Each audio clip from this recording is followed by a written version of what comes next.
Kahit na magtagutom, kahit na mawala na ang mga alagang hayop sa buong lupain, ano ang sabi niya? Gayon man ako'y magagalak sa Panginoon.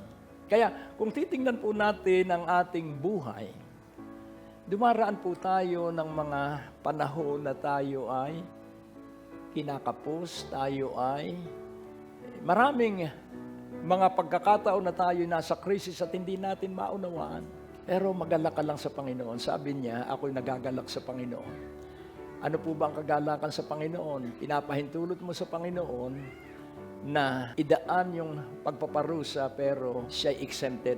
Bakit? Dahil sa panahon ng pagpaparusa, ang mga lingkod ng Diyos ay magkakaroon pa rin ng pagkain. At ang lingkod ng Panginoon, kahit na nag-iiyakan sa sobrang hirap ang buong bayan, sila'y magagalak ng tuloy-tuloy sa Panginoon. Habang bigo, magalak tayo sa Panginoon. Lalo kang dumalo ng gawain, sapagkat sa pagdalo mo sa gawain, ikaw ay titibay at ikay tatatag, sapagkat ang magpapatibay sa atin ay ang pakikipagniig natin sa mga kapatiran.